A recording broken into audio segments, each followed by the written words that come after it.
திருக்குளத்துல குளிச்சா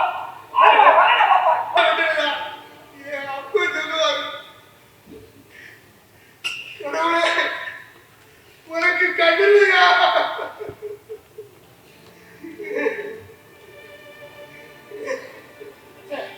என்னப்பா உடம்புல ரத்தம் வெளிநாயக கழிச்சிருச்சு யாரு சொல்ற எல்லாம் நம்மளை ஏற்றி குறைக்குது குப்பம் தான். யாரு அந்த ஐயம்மானா ஆமா அந்த பட்டாச்சாரி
சிவாஜியின் வீரம் அதனது வெற்றிகள் அவர் உருவாக்கிய மராட்டியம் எதுவுமே இந்த சர்தார்கள் கண்களுக்கு தெரியவில்லை. ஆனால் குலம் மட்டுமே தெரிகிறது. ஐயோ, இங்கே நடந்த விபரீதம் அவருக்கு தெரிந்தால் ஈழத் தலைவர் விசாரத்தில் அனுப்புவாரே. விசாரம் விடாமல் எப்படி இருக்க முடியும்?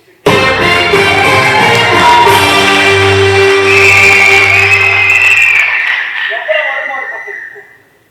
விடுதலை விடுதலை என்று எண்ணி ஏங்கி கிடந்த நாட்டிலே வீட்டுக்கு ஒரு வீரனை கூட்டினோம், எதிரிகளை முறியடித்தோம்.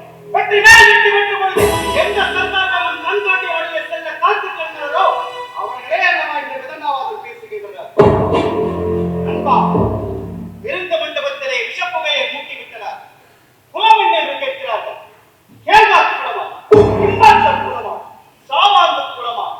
என் தாய் நாட்டின் விடுதலைக்காக போர்க்களத்திலே நான் போர் புரிந்து கொண்டிருந்த பொழுது எங்கே சென்றார்கள் இந்த குலத்தினர்?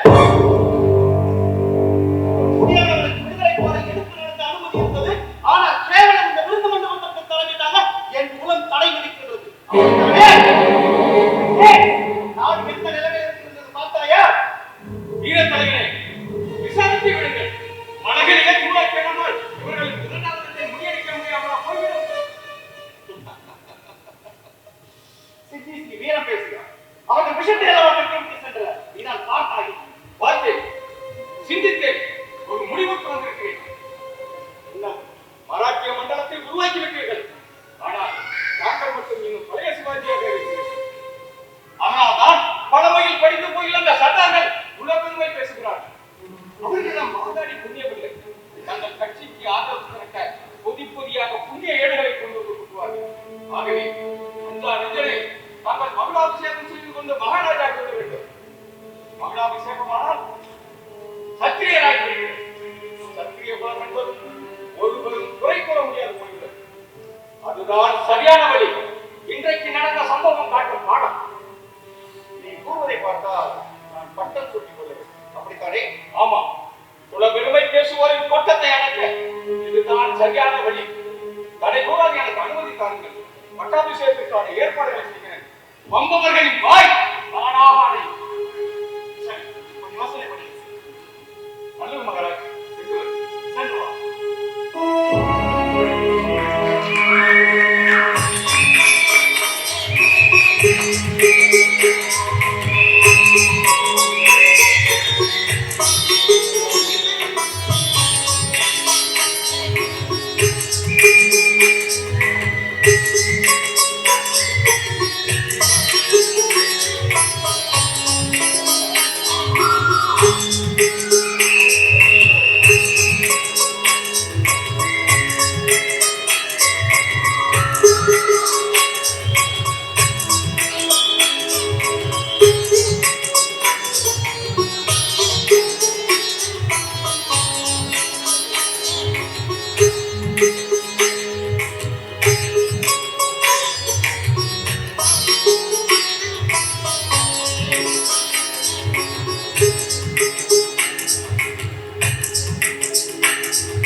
சுவாமி பட்டாபிஷேகம் சம்பந்தமாக நல்ல காரியத்தை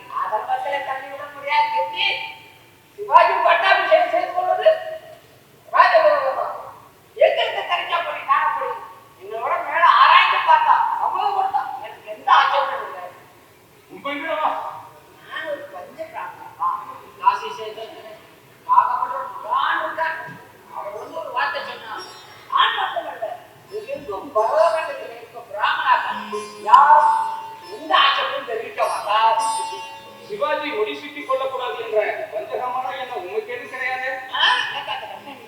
அப்படியானால் தாங்களே காவல்துறையுடன் தூது சென்று வர வேண்டும். ஆமா, தாங்கள் தான் சிவாஜியுடன் பெற்ற என்று கூறுகிறீர்கள். ஆகவே தாங்களே தூது சென்று எப்படியாவது காவல்துறையுடன் சம்மதம் பெற்று வாருங்கள். சரி, துணை பாலசந்தர் சோமனவர் யாரை வேண்டுமானால் அழைத்து செல்லுங்கள். அதை கூறக்கூடாது. சரி, மற்ற இருவரை கலந்து பேசிவிட்டு புறப்பட தயாராக இருங்கள். நான் பள்ளத்து பரிவாரங்களை தயார் செய்வதற்கு பிறகு வந்து பார்க்கிறேன்.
பட்டாபிஷேகம் செய்து கொள்வதை சாஸ்திரம் அனுமதிக்கலாம்.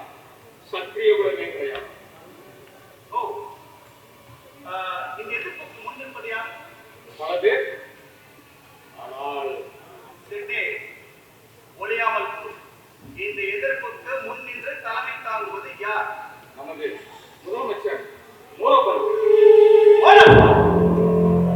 என் மீது மிகுந்த அன்பு கொண்ட ஓராவதாயிரத்து தலைமைகளை முன்னிறுத்தது இப்போதும் உங்கள் மீது அன்பு குறையவில்லை என்றால் சாஸ்திரம் பெறுகிறார். அதுக்கு ஒரு புதிய ஏற்பாட்டை செய்திருக்கிறேன். அவருடைய அனுமதி கிடைத்துவிட்டால் எல்லா எதிர்ப்புகளையும் தவிடுபடியாக்கி அவ்வளவு பெரிய பிராணிசாலி. ஆகப்பட்டார் காசிவாசி. அவர் வந்து எதிர்ப்பவர்கள் எல்லாம் அவர் வந்து விளக்கம் கூறினார். எல்லோரும் மாயம் முடிப்பவர். அவரையே தூய வராத வைக்க தூதனுப்பிருக்கிறேன். தூதுச்சென்று சமாதானம் சொன்னார்களா? அவருடைய அனுமதி கிடைத்துவிட்டால் தாங்களுக்கு ஒன்றும் ஆட்சேபனைகளை என்று கூறுகிறார்கள். இன்றே புறப்படுகிறார்கள். நல்லது, அப்படியே செய்யலாம். என்னவாக நல்வாராய்.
என்ன சொல்கிறீர்கள்? திருமணம் செய்ய நீங்கள் ஒத்துக்கொள்ள மாட்டீர்கள். காரணமா? தந்தை ஒரு மகளின் விருப்பத்தை நிறைவேற்றுவது தந்தையின் கடமை. கடமையை பற்றி நீங்க எனக்கு அறிவுரை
சிறப்பாக இருக்கிறது. வலியோர் ஏற்றோரை வாட்டி வதைக்கும் போது இந்த தேசத்தின் மானத்தை காக்க போராடும் நான் ஏற்கும் பார் இரும்பு துருப்பு. நான் களத்தில் சென்று போரிட்டு திரும்பும் போதெல்லாம் இதற்காகத்தான் உங்களை காதலித்தேன் என்று என்னை அறிவோடு அழைப்பாய். அவ்வளவும் பொய்யா?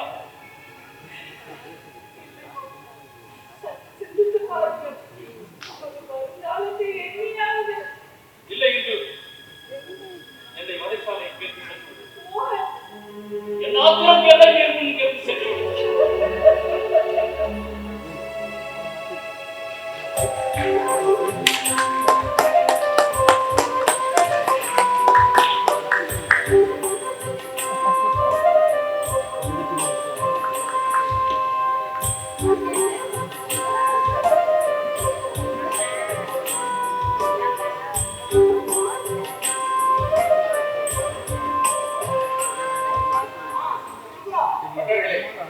தாங்கள் மேற்கொண்டுள்ள காரியம் மிக மிக முக்கியமானது. மராட்டிய மண்டல ஏற்றிலே தனி இடம் பிடிக்கும் என்பதில் சிறிதளவு வாங்கிவிட்டது. எங்களுக்கு மட்டும் அக்கறை இல்லையா என்ன? நாங்களும் மராட்டிய மண்டலத்தில் தானே பிறந்திருக்கின்றோம். கூறிப்படுகிறேன் பேசுகிறேன். மராட்டிய மண்டலத்துக்கு புதுவாழ்வு அளிக்கின்ற பொறுப்பு உங்களிடம் ஒப்படைக்கப்பட்டுள்ளது. பொறுப்பை உணர்ந்து செயல்படுவோம். நிச்சயமாக. சிவாஜி சூத்திரன் என்று சில சூதுமதியினர் பேசினரே, அவர்களுக்கு சூழ்ச்சி முறியடிக்கப்பட வேண்டும். அவர்கள் சாஸ்திரத்தை கேட்கிறீர்களா? இப்படிப்பட்ட காரியங்களா சாஸ்திரத்தை விதிப்பது? வீண் விவாதம் வேண்டாம் சித்தி. சத்ரபதி சிவாஜிக்கு மகுடாபிஷேகம் நடக்க வேண்டும் என்பது அனைவரின் ஆசை. அவ்வளவுதான். அவ்வளவுதான்.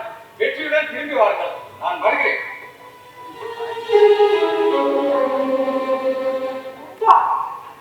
முடித்திருக்க வேண்டுமோ சிவாஜி? அதற்கு நாம் தூது போக வேண்டுமா? முக்கியமான ராஜாபிஷேகம் நாம் சேவை செய்ய வேண்டுமா? போக முடியாது. அப்பா முடியாதுன்னு சொல்லிட்டு வேண்டுமாயா? உனக்கு மந்த புத்தி போய் நாம முடியாதுன்னா ஒரு போதிரம் படிச்சு அடிச்சிட மாட்டோம்னா நாங்களே போனாதான இந்த காரியத்தை எப்படி முடிக்க முடியுமோ அப்படி முடிக்கலாம். அப்போ சிவாஜிக்கு பட்டாபிஷேகம் வாங்கி தருவதாக சம்மதம் கூறினேன். அவனிடம் கூறினேன். ஓய், அது பூஜ்யம். அவன் ஆசையில மண்ணல்லி போடுறான்.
என்ன செய்வேன் என்று ஊதித்தார். அப்பொழுது கண்ணபிரான் குழலை பாதையின் கிரகத்தை வைத்துவிட்டு ருக்மணியிடம் வந்துவிட்டார். குழல ராகத்துல வச்சுட்டு இவர் என் இங்க உட்காரு. திரௌபதியின் நிலையறிந்த பலதாமன் கீழே கிடந்த மலரை எடுத்து பாகமாக்கி பாலாயத்தில் வீசினார். என்ன ஆச்சரியம்! தர்மனுடன் தேவாலயத்தில் ஒரு திரௌபதி, அர்ஜுனுடன் நாட்டியம் பார்த்த ஒரு திரௌபதி, பீமனோடு சமயநடையில் ஒரு திரௌபதி, நபரனுடன் ஒரு திரௌபதி, சகாதேவனுடன் ஒரு திரௌபதி, இப்படி 5 திரௌபதிகள் வந்துவிட்டு அற்புதம் நிகழ்ந்தது. அருமை அருமை சுவாமி, கண்ணனுடைய லீலையே லீலை, மகிமையோ மகிமை. இப்படி புராணங்களிலே யாருக்கேனும் சந்தேகம் வந்தால் உடனடியாக இருக்காமல் இப்படி ஒரு விளக்கக்கதை கட்டிவிட வேண்டும். ஐயோ,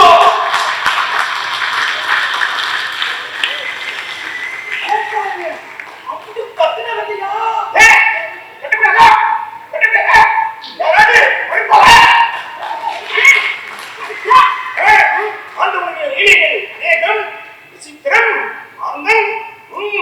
இதை சந்தேகிப்பது அவன் கேள்வியை கேட்கப்படாது என்று சொன்ன தீர்ந்தது. ஆனால் சுவாமி, புண்ணியங்களை சந்தேகிப்பது பாவம் நாங்க சொல்லி வச்சிருக்கோம். அடே, எப்படிடா இது சாத்தியமாகும்? பாருடா, இப்படிப்பட்ட சமயத்திலே தயங்காமல் நாம் கட்டுக்கதை கட்டிவிட வேண்டும். புரிந்ததா? அடே, என்ன யோசித்து பார்த்தாயா? இப்படி ராஜாவாக இருப்பதை விட ரிஷியாக இருப்பதை அனுபவடிக்கு மேலடா. இதோப்பா, நமக்கு கிடைக்கக்கூடிய இந்த வாழ்க்கை சாமானியமானதல்லடா. அதனால் என்ன செய்கிறார்?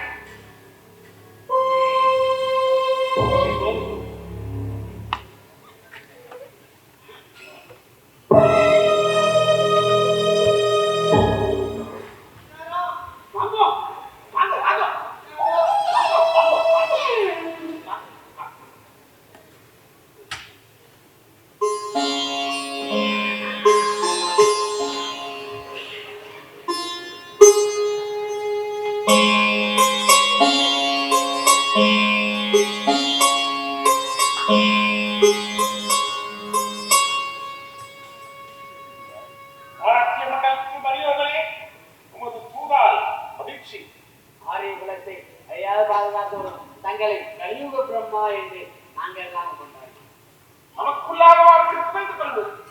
நாம் எல்லாம் ஒரே குலம், ஒரே ரத்தம். ஆரியப்பம் தான் ஆனா மார்த்தற்ற மராட்டிய மண்டலத்தில் சாதித்திருக்கிறார்களாம். அவருடைய வீரத்தால் தான் விடுதலை கிடைக்குமா? கேள்வி பண்றா. அப்படியா? அஞ்சே வேண்டாம். நம்மை மராட்டியத்திற்கு வந்து போகும்படி அழைக்கிறாரா?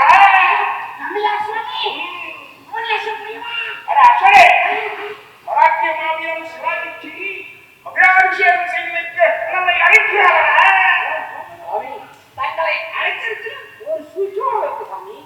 தங்கள் ஆதிக்கம் பெருந்தோதும் தலையிடுவதும் கூடாதுங்கிறார். அப்படியா? எங்களை தூதன் சிவன்சித்து வைக்க திட்டம் தீட்டியவர். நாங்கள் வராவிட்டால் சிவாஜி பட்டாபிஷேகம் நடைபெறார். எதிர்ப்போ? இல்லை. பக்கத்து அரசனோ? இல்லை. சிவாஜி சுமத்தது அவன் எப்படி சத்திரியன் சேர்ந்து நாம் தான் எதிர்த்தோம்.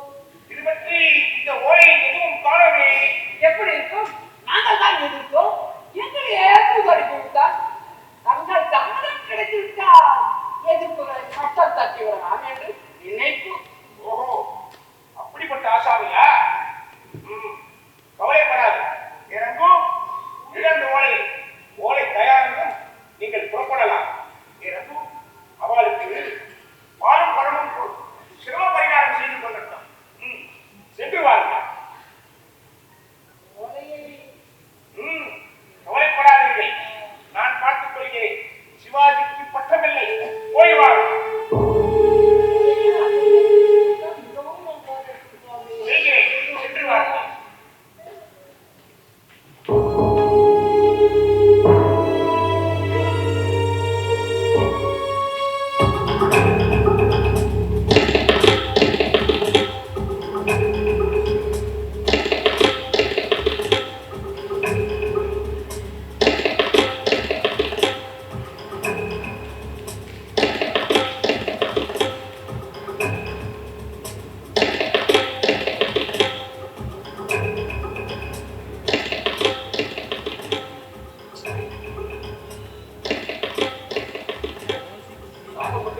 சூதுக்காரர்களே, உங்கள் சூது பலிக்காது.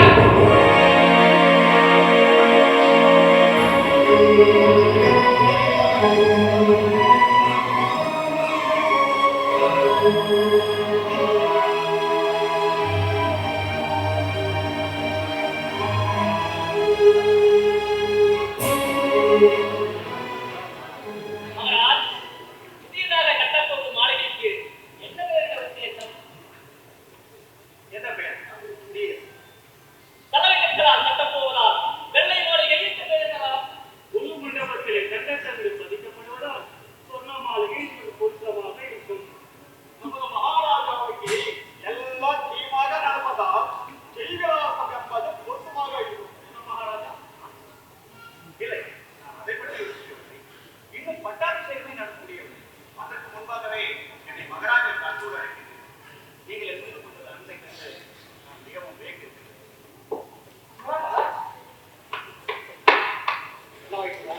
ஏன் பதட்டம்? எதிரின் படைகளால் எதிரிகளிடம் படையில்லை மகராஜ், படை விரித்திருக்கிறார். படையா? என்ன கடை? யார் விதித்தது? பட்டாபிஷேகம் நடக்கக்கூடாதா? சொன்னவன் யார்? விடமாகாமல் தான் இருக்கிறார்கள் அந்த சித்தர்கள். மோகன், நிதானமாக பேசு. பாதுஷாவின் ஆட்கள் பட்டாபிஷேகத்தை தடுக்கின்றனரா? அவர்களுக்கு இல்லை மகாராஜா அந்த கெடுமதி. முகலாயர்கள் வீரத் தலைவரை மதிக்கிறார்கள். ஆனால் என்ன? முகத்திற்கும்படி பிரபுகளை கேட்டோம். நான் சரியில்லை, நட்சத்திரம் சரியில்லை என்று கூறியிருப்பார். அப்படித்தானே? இல்லை மகாராஜ், விபரீதமாக பேசுகிறார்கள். விபரீதமாகவா? என்ன உணர்கிறாய்? அப்படி கேட்டிருக்க வேண்டும் அந்த புத்தர்களை. வாயை மூடிக்கொண்டு வந்து விட்டீர்கள் மகையன். மன்னிக்க வேண்டும். பட்டாபிஷேகம் நடக்கக்கூடாது என்று கூடாதென்று கூறிவிட்டனர். என்ன காரணமாம்? நமது தலைவர் சூத்திரரா? வீரரே, சூத்திரருக்கு ராஜாபிஷேக உரிமை கிடையாதா? அது சாஸ்திர விரோதமா?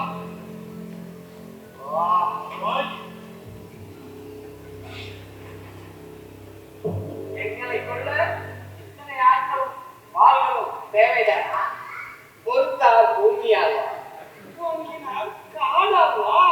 இவர்களை நந்தவனம் அழைத்து சென்று விசாரித்து தகவலை மட்டும் என்னிடம் கொண்டு வந்து சேருங்கள். இவர்களை மீண்டும் என் கண் முன்னாடி கொண்டு வந்து நிறுத்த வேண்டாம் என்று தாம்பரத்திற்கு அழைத்துச் செல்லுங்கள்.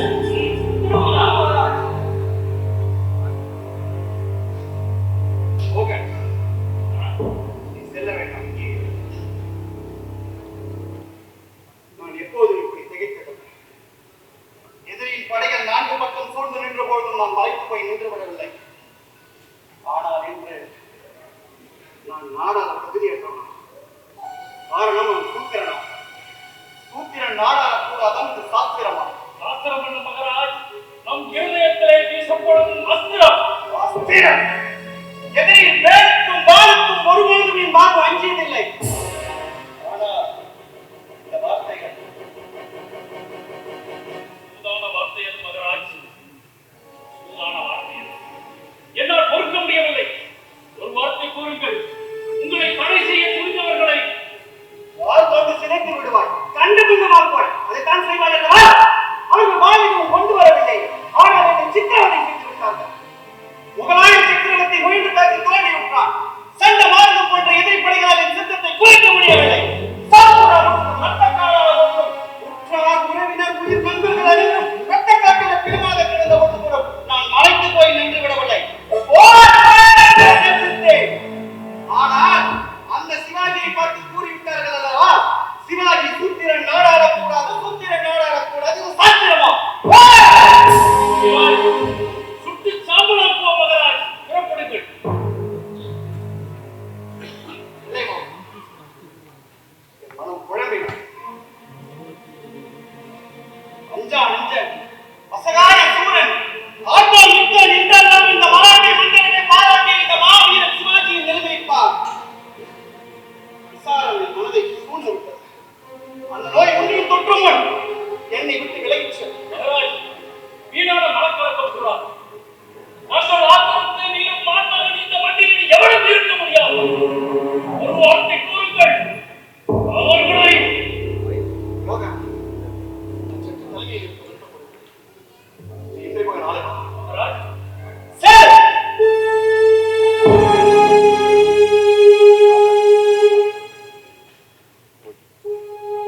மராத்திய மண்டலமே உன் நிலைமை என்று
ரத்தத்தை சிந்தி நாம் தியாகத்தை என்னுடைய தேசம் வேதம் அவர்கள் உருவாக்கவில்லை, நாம் உருவாக்குகிறோம். இன்று நம்மை நிந்திக்கிறார்கள் சூத்திரர்கள் என்று இதை ஏற்றுக்கொள்வதா? இதைத்தான் நமது நிகழ்ச்சியின் அறிவுரை என்கிறேன் பண்ணா. மாணவர்களே, மராட்டிய மண்டலத்திற்கு ஒரு மன்னன் தேவை. பறந்து விரிந்த கண்டபடியிலும் மக்கள் எதிர்பார்ப்பு இருக்கும் அது. இந்த நேரத்தில் நாம் சில்லறை விஷயங்களை கேட்டுக்கொண்டு சிக்கலை வளர்ப்பது அவ்வளவு நல்லதல்ல. காலப்பட்டதை வரவழைத்து அவர் கூறும் சடங்குகளை செய்து நமது தலைவருக்கு முடிசூட்டுவதே முறை. தளபதியாரே, மிக மிக சாமானிய குடியிலே பிறந்த சிவாஜி தன்னுடைய தோல்வழியிலே மராட்டிய சாம்ராஜ்யத்தை கண்டார். காடு, மலை, நதி எதுவும் தடுக்கவில்லை சிவாஜி. ஆனால் ஆரியர்கள் தடுக்கின்றனர். யோசித்து பாருங்கள், ஒரு சிறு கூட்டத்துடன் சிக்கி இந்த நாடு சீரழியலாமா? சிந்தித்து பாருங்கள்.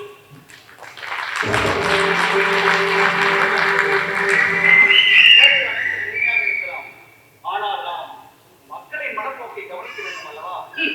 மக்களின் மனம் தாங்கள் போரிட கிளம்புவதற்கு முன் நமக்கு விடுதலை கிடையாது, நம்மால் விடுதலை பெற முடியாது என்று நான் எண்ணிக்கொண்டிருந்தது மக்களின் மனம். ஆனால் போரிட கிளம்பிய நீர் புதுமையை கண்டி கோளையும் வீரனானா கொட்டினோம் கத்தி விராசு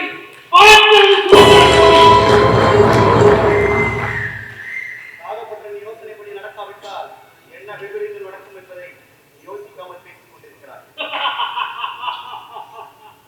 என்ன நேரிடும் அண்ணா? காலவட்டத்திலிருந்து ரதகட்ட துறவு பதாதைகளோடு படையெடுத்து வந்து விடுவாரா? இதை அவர்கள் அசனாயர்கள் நம்மை தோற்கடிக்கிறார்களா? இதுதான் சிவாஜி தாங்கள் கலங்குவதற்கு காரணம். மோகன், நீ என்னை கேள்வி கேட்டு பேசுகிறார். நண்பன் என்ற முறையில் நீண்ட நேரம் ஒரு பேச்சுக்கு நான் மதிப்பளித்து கேட்டு வந்தேன். இனி நான் கேட்கப் போகிறதா இல்லை. நாகப்பட்டனை வரவேற்பதற்கு நான் முடிவு செய்திருக்கிறேன். யாரங்கே நாகப்பட்டனை வரவேற்க வேண்டிய அனைத்து ஏற்பாடுகள் உடனே செய்கிறேன்.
மோகன் கூறுவது அனைத்து உண்மைதான்.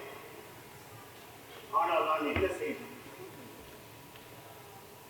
தாழ்ந்துதான் போகும். இதோ புரந்தர் இந்த அழகிய கோட்டையை பிடிக்க நடந்த பயங்கர சண்டையை நிறுத்தால் ஆபத்தை துரும்பாக எண்ணிய அந்த வீர சிவாஜியின் மனநிலையை இன்றைய சிவாஜியின் மனநிலையை ஒப்பிட்டு பார்த்தால் எனக்கே வெட்டமாகத்தான் இருக்கிறது.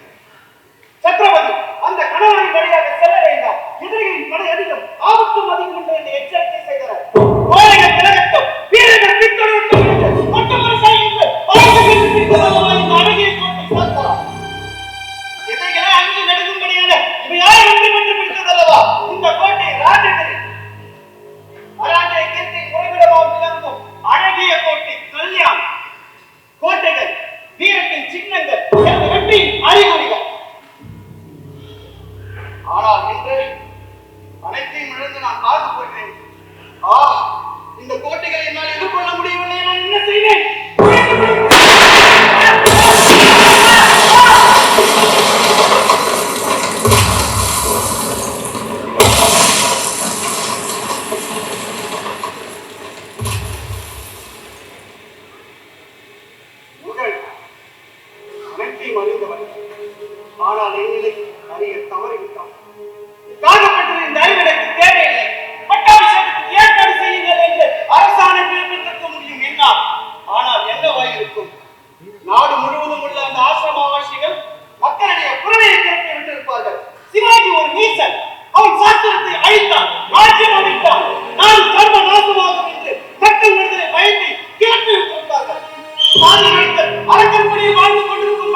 முக்கியமான விஷயம். பிராமணர்களும் மிகவும் பயபக்தியுடன் நடந்து கொள்ள வேண்டும். வருபவர் காலபுத்தன், காசிவாசி, மகா பெரியவர், ஆரியபுர தலைவர். ஆரியபுர மக்களிடம் அவருக்கென்று தனி அக்கறை இருக்கும். அதை புரிந்து நடந்து கொள்ள வேண்டும். ஆதரவு நாங்கள் மேற்கொண்டுள்ள வரவேற்பை பொறுத்துதான் மராட்டிய மண்டலத்தின் எதிர்கால வாழ்க்கை என்பதை கவனித்து செயல்படுங்கள். சென்று வாருங்கள். உத்தரவு.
பற்றி யாராவது ஒரு வார்த்தை கேள்வி கேட்கிறாரோ?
அஞ்சாலத்துடைய சேவாசிரமே அமர்க.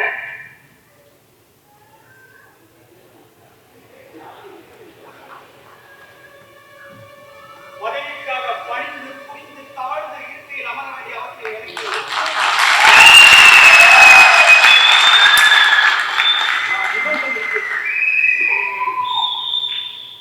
எமது கட்டளை ஏற்றுக்கொண்டு சித்தம் கழித்ததற்கு யாம் பெருமைப்படுகின்றோம்.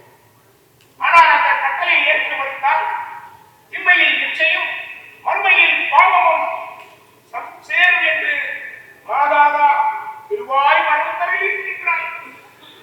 ஆலயம் என் பட்டாபிஷேகம் சம்பந்தமாக கிளம்பிய ஆட்சேபனை புயல் இன்னும் அடங்கவில்லை. புயலா சராக சர்க்காரத்தை எதிர்க்கிற எந்த சக்தியாலும் முடியாது. அந்த புயலின் வேகத்தை தாங்கள் அறிந்திருக்க மாட்டீர்கள். சூத்திரர்கள் ஏன் நாடாளக்கூடாது? அவர்கள் ஏன் இந்த தாழ்நிலை என்று போர்க்களத்திலே என்னோடு தோளோடு தோள் என்று போரிட்ட வீரர்கள் கேட்கிறார்கள். வீரர்கள் கேட்கின்றனர். அவர்கள் வீரர்கள் தானே, வேண்டிகள் என்னவே? சூத்திரர்களுக்கு தாழ்நிலைதான் தர்ம சாஸ்திர தீர்ப்பால் இன்று நேற்று ஏற்பட்ட நிலைமை இது. மனுபராசுவர் வாக்கிய வைக்கின்றோடு சர்வ பாஷைகளோடு ஜொலிக்கின்றன. இறக்கமாக கூற வேண்டுகிறேன்.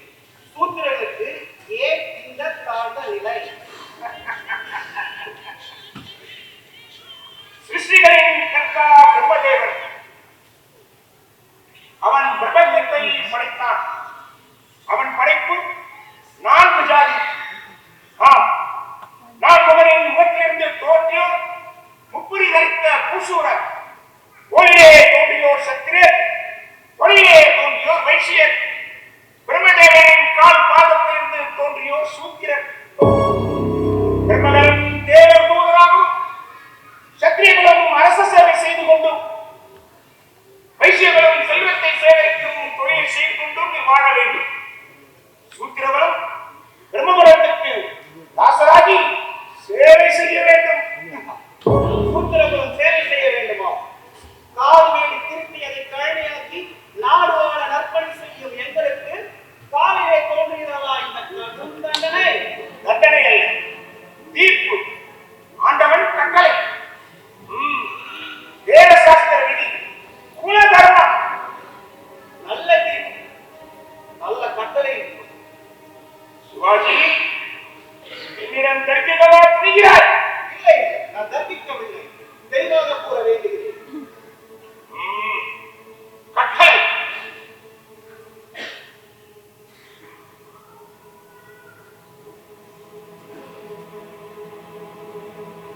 கூறுங்கள். சிவாஜி, சாஸ்திரத்தை சந்தேகிப்பதே பாவம். தெரியுமா உனக்கு? அவை கேவலம் நாஸ்திகாரின் செயல். நாஸ்திகாருக்கு ரௌத்ரவாதி தரத்தில் சம்மதிக்கும். அப்படியா? நான் பாடுபட்டேன். பலனை அனுபவிக்க நினைப்பது பாவமா? பாவத்தால் ராஜ்யம் அமைத்தோம், ஆட்சி அமைக்க மட்டும் இந்த ஆரிய பலம் வேண்டுமா என்று படை வீரர்கள் அனைவரும் கேட்கிறார்கள். ஏன் நீதான் தேவே? சிவாஜி வீரன்தான், அசகாய சூரன்தான். போரிலே எதிரிகளின் மண்டகளில் சிதறடித்து மலைகளை அங்கழைத்து வீரம் புரிந்த போர் புரிந்தவன் தான். ஆயிரம் என்று அவன் பூசூரன் அல்லவே. மனுவின் வாக்கியபடி சத்திரியனே அரசனாக முடியும். புத்திரன் சிவாஜி எப்படி முடிசூட்டுக் கொள்ள முடியும் என்று நான் கேட்டதாக நீயே கேள்.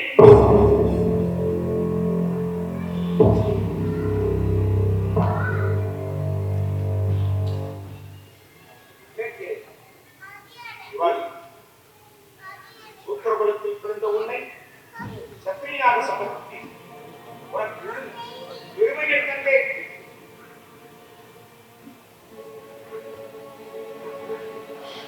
சிவாஜி, சாஸ்திர சம்பளப்படி எனக்கு சம்மதம் இல்லாவிட்டால் சொல்லிவிடும். என் காலத்தை வீணாக்காது. எனக்கு நிறைய வேலைகள் இருக்கிறது. உங்கள் யோசனையை நான் ஏற்றுக் கொடுத்தால் மறுத்தால் முடி கிடையாது. முடியாதா?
சாஸ்திர விதி செய்தானா? ஆனாதி சாஸ்திரம் மூலம் உன் பாவத்தை நீ கழித்துக் கொள்ள வேண்டும். பாவமா? நான் என்ன பாவம் செய்தேன்? நான் யார் வஞ்சிக்கிறது? நீ பஞ்சமா பாதகத்திலே கொலை பாதகத்தை செய்தவன். கொலையா? யாரை? களத்திலே பலரை. பிறகு என்ன செய்ய வேண்டும்? ஹோமம், மலை உயர விறகு, மறுஆழம் நெய், பிறகு புலாகாரம். உன் எடைக்கு எடை நவரத்தினங்கள், தங்கம், வெள்ளி முதலிய உலோகங்களை எல்லாம் நிறுத்தி நான் தர வேண்டும். நாட்டில் உள்ள ஏழைகளுக்கா? இல்லை, இல்லை. ராமனாருக்கா? நாட்டின் விடுதலைக்காக போர்க்களத்திலே உயிர் தியாகம் செய்திருந்த வீரர்களுக்கு எதுவும் கிடையாது. பட்டாபிஷேகம் வருவதற்கு கூட பிராமணர்களுக்கு உண்டு கழிப்பதா? இது என்ன வகை நியாயம்? சாமானியாக புரிந்து கொள்ள முடியாத நியாயம், நியதி, சாஸ்திரம். மேற்கொண்டு என்ன செய்ய வேண்டும்?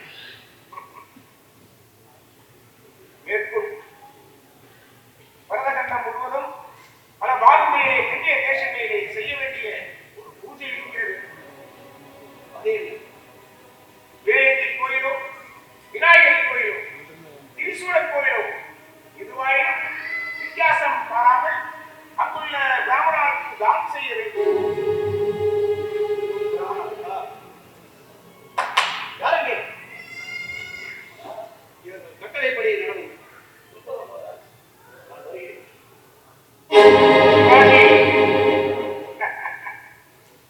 போய் புண்ணியத்தை தேடி போ.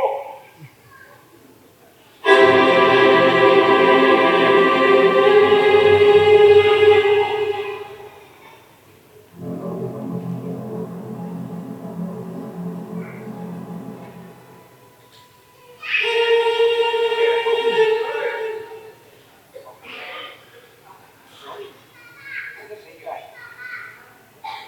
ஓலை சொல்லு.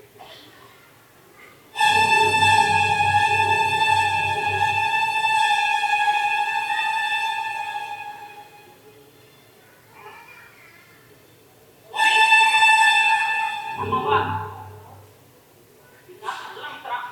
தாங்களை காண அடே அச்சரே, நம்மவா வெறுப்புமான கதை போய் அடிச்சுட்டு வாடா. ஓ, அடிச்சுட்டு வா. அடே, அடே, இந்த ஆசனத்தை எடுத்துட்டே போடு.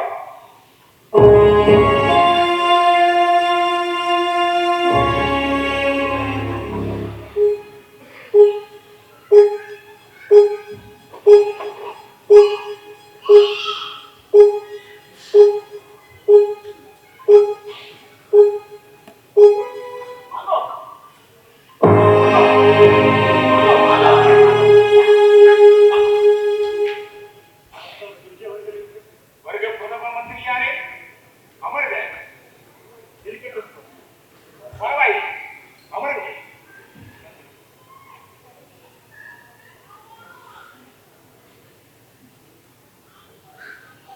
தாங்கள் கோபியாமல் கேட்கிறீர்கள். தாங்கள் சிவாஜியை பக்தியாக்க வந்திருப்பதாக அறிந்தேன். வீர விசாரணைக்கு பிறகுதான் பட்டாபிஷேகத்துக்கு சம்மதித்தேன். தாங்கள் கலந்த காரணம்? மன்னிக்க வேண்டும். தாங்கள் அறியாத ஒன்றுமல் சிவாஜியை சக்தியனாக்கினார். நமது ஜாதியாச்சாரம், மத ஆச்சாரம் யாவும் நாசமாகும். இதற்கு தாங்கள் ஆகம சம்மதம் தெரிவிப்பதும் சாஸ்திர முறைப்படி மகுடாபிஷேகம் செய்வதும் மிகப்பெரிய ஆபத்து என்று கருதுகிறேன். ஏனென்றால் நாம் ஒரு புதிய பரம்பரை அல்லவா உருவாக்கி விடுகிறோம். சிவாஜி, சிவாஜியின் மகன், பேரன், அவன் மகன் என்று பரம்பரை பரம்பரையாய் ராஜாவாகி சக்தினாகி விடுவர். கவலைப்படாதே கௌரவம், என் தீர்ப்பை மாற்றிக் கொள்கிறேன். சிவாஜிக்கு பட்டாபிஷேகம் செய்ய முடியாது என்று கூறிவிடுகிறேன். நல்ல புரிந்தவர்களே, நம்ம வானுக்கு எட்டு எதுவோ நாங்கள் அப்படியே செய்கிறோம். நான் வருகிறேன் சுவாமி. கவலைப்படாதே. சிவாஜிக்கு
சுவாமி, ஏன் முகவாட்டமாக இருக்கிறீர்கள்?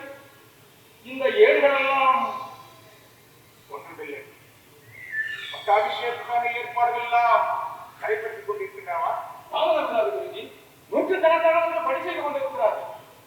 எல்லாவற்றையும் பால் செய்கின்றன இந்த ஏடுகள். தாங்கள் கூறுவது சித்தேஷ், பட்டாபிஷேகத்துக்கான ஏற்பாடுகளை நிறுத்திவிடு.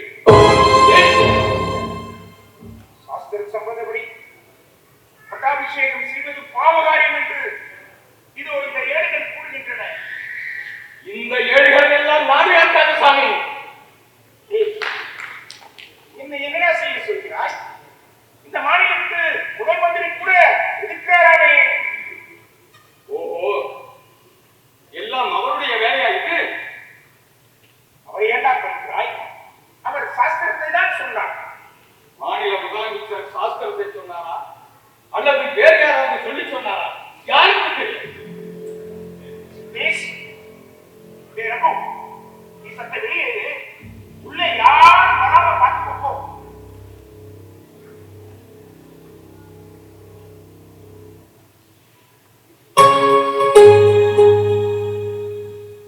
சித்தேஷ், நீ காயஸ்தர் சத்திரியனாக சிவாஜி சூத்திரன் சத்திரியனாக முடியாது.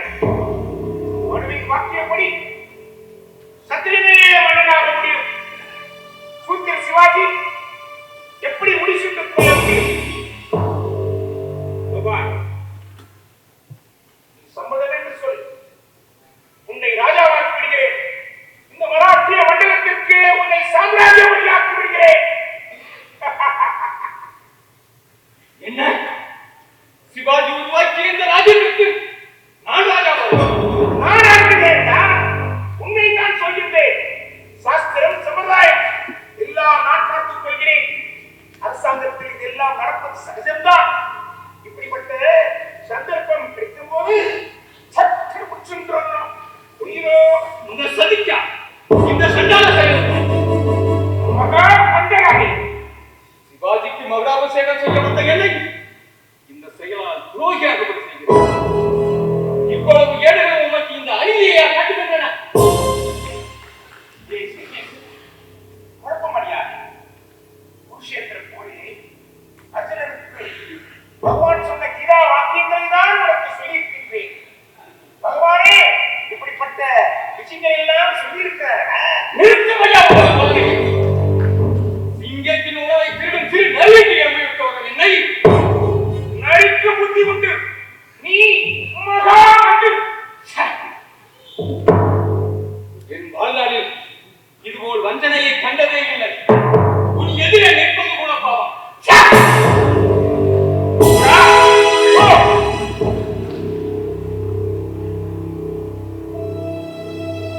என்ன சோனே, எனக்கு விட்டுட்டே. சரியான பழகினா கிடைச்சிருக்காங்க இந்த சிவாஜிக்கு. என்ன ஆக்கிரம் என்று பார்த்தாயாருக்கு? சுவாமி, நான் நினைக்கிறேன் உங்களுடைய சம்மதம் இல்லாமலே சிட்னிஸ் பட்டாபிஷேகத்தை நடத்தி முடிச்சிருவாங்க போல இருக்கு. அனுமதிக்க மாட்டேன். அனுமதிக்க மாட்டேன். ஏய், நீ என்ன செய்கிறாய்? நீயே கோரவந்திரம் சென்று குரு தீவிர விசாரணைக்கு பிறகு சிவாஜிக்கு பட்டாபிஷேகம் செய்து வைப்பது என்று முடிவெடுத்திருக்கார். அவருடைய முடிவை உம்மிடம் சொல்ல சொன்னார், அதற்கு சம்மதிக்க சொல்ல சொன்னார் என்று சொல்லு. ஓ,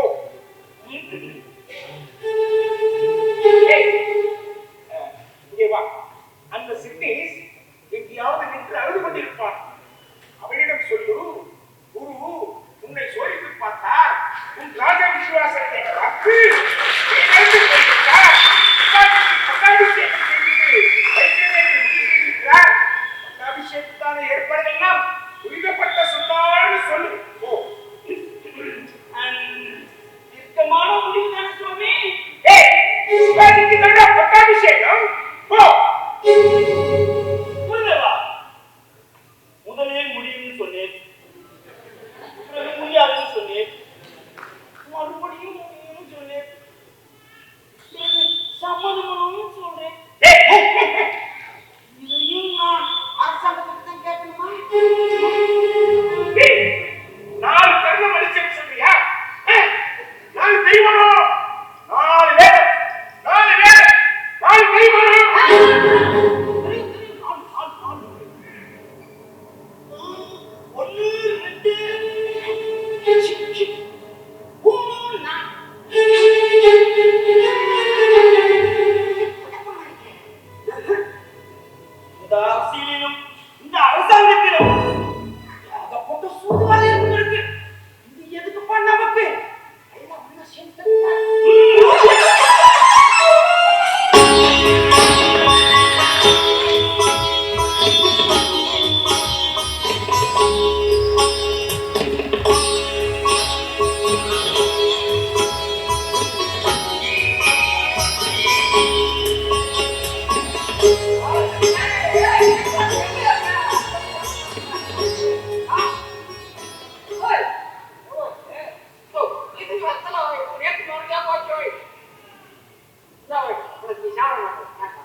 அமர செய்திகளா?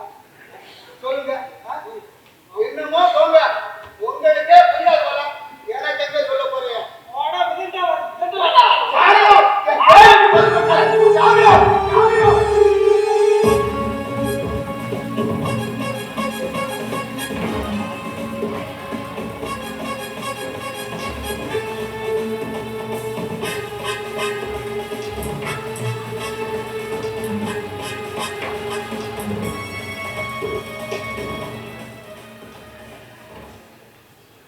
சிவாஜி, அன்று நீ சூத்திரனாக பிரவேசிக்கப்பட்டாய்.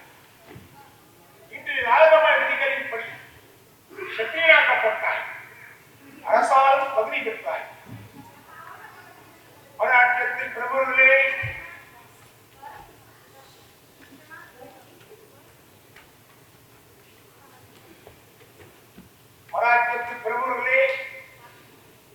சாஸ்திர விதிகளின் காரியம் விசேஷ பரனால் மாவீரன் சிவாஜி சத்திரியனாகப்பட்டார்.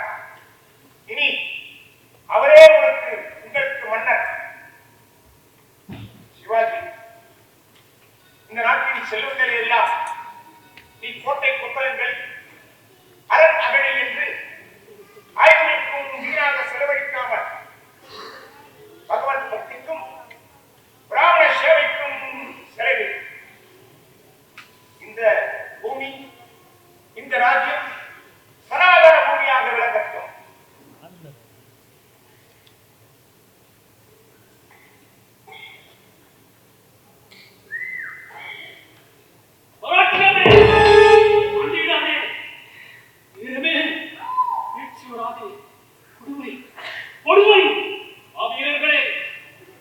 சிவாஜியை மாற்றான் காலில் விழச் செய்த கோழைகளாடி அறிவுலகத்தில் எவருமே இதை கண்டித்தே பேசுவர். நமது மன்னனிடம் விழுகின்ற வேதம் மோதியிடம் போதும் நிறுத்தி நாம் மோசடி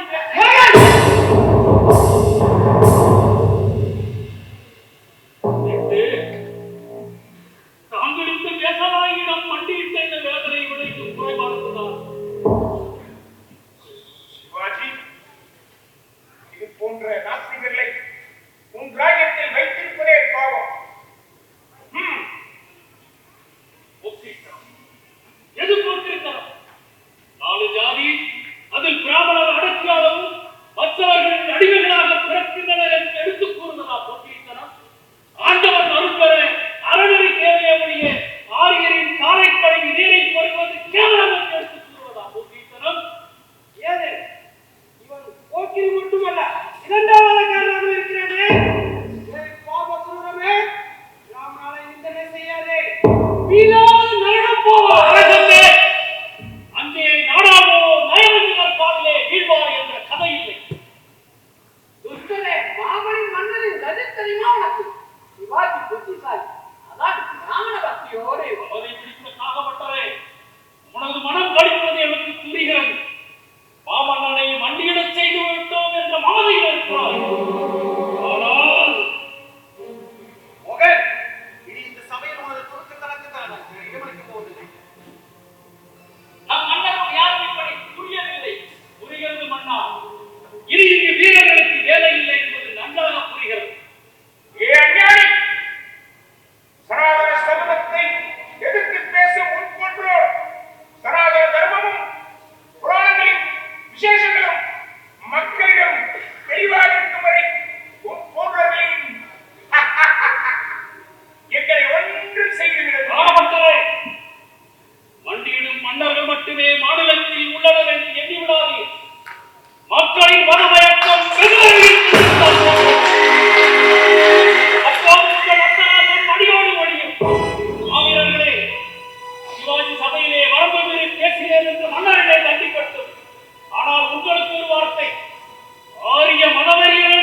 இனி இந்த சபையில் உனக்கு இடமில்லை. அரசு சுவாமி அவமதிப்பு குற்றத்திற்காக எனது வைக்காவல் பதவியிலிருந்து உன்னை நான் நீக்குகிறேன்.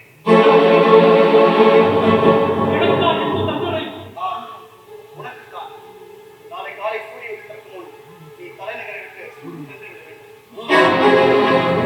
தேசப்பிரஷ்டமா அரசு சமூகத்திற்கு நீ தகுதி இல்லாமல் ஆகிவிட்டாய். வெளியே யாரங்கே இவனை உடனே வெளியே அழைத்து சொல்லுங்க.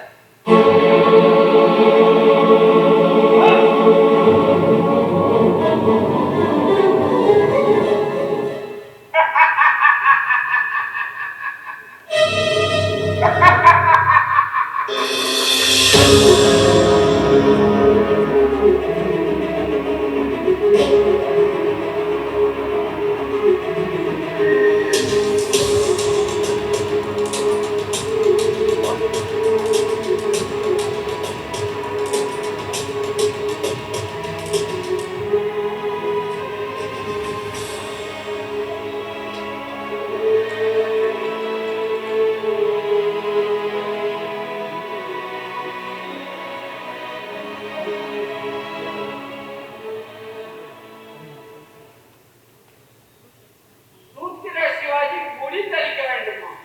ராமனார் சேவை செய்ய வேண்டும். முட்டா நீ பாபசூரமே, ராமனாரை நிந்தனை செய்யாதே, வீழாத நரகம் போவார்.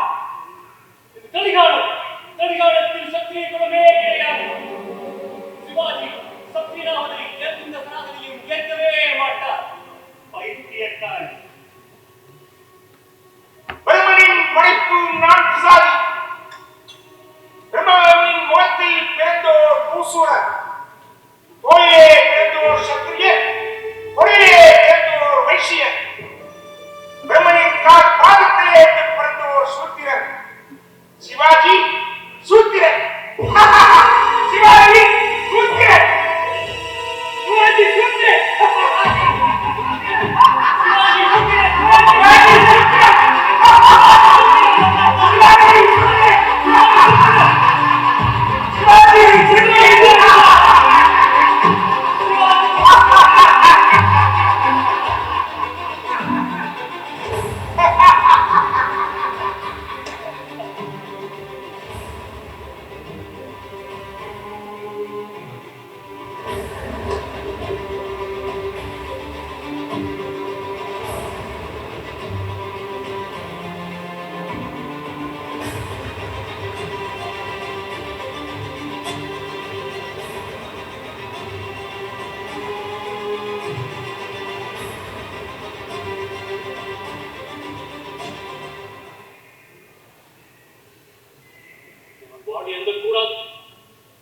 நான் வாடி கூடாது. இந்த தேசத்தை மானத்தை காக்க போராடிய நான் வாடி கூடாது. மன்னர் சனாதிவாதிகளிடம் சரணடைந்து விட்டார். மக்கள் மதவாதிகளிடம் சிக்கிக் கொண்டார்கள். எனக்கு இனி இந்த வாடியதற்கு எனக்கு இனி வாழ்ந்து வாடியதற்கு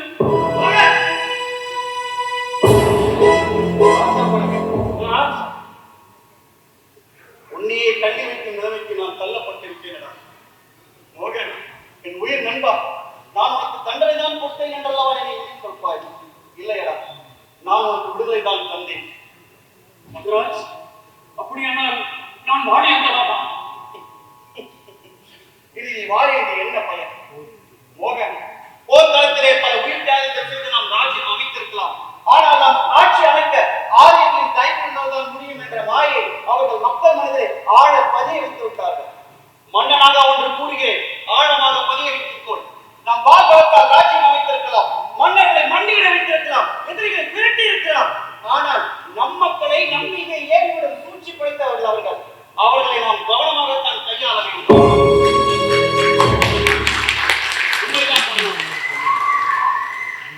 நான் எதிர்பார்த்ததுதான், பயந்தபடியே ஆகிவிட்டது.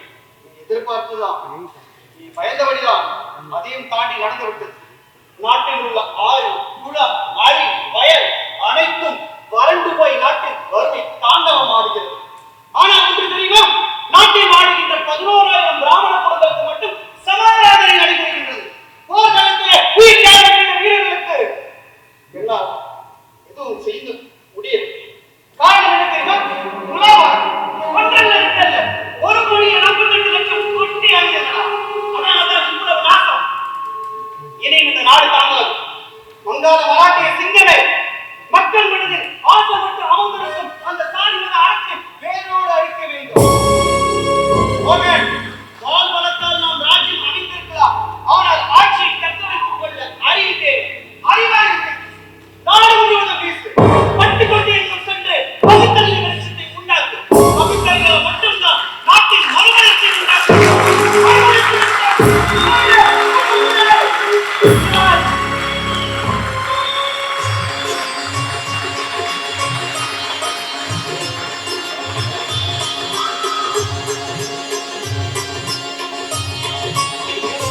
1991 முதல் 96 காலங்களில் நிலவிய கடுமையான அரசியல் சூழலில் சாதி ஒழிப்பு, ஈழ ஆதரவு குரலை தடையின்றி ஒலித்த தோழர் சுபவீரபாண்டியனை ஆசிரியராக கொண்டு வெளிவந்த இனி இதழின் தொகுப்பாசிரியர் அழகிய பெரியவன். விலை ரூபாய் 500 மட்டும். தமிழ்நாடு முழுவதும் தபால் செலவு இலவசம். புத்தகம் வாங்க திரையில் தெரியும் தொலைபேசி எண்களுக்கு தொடர்பு கொள்ளுங்கள்.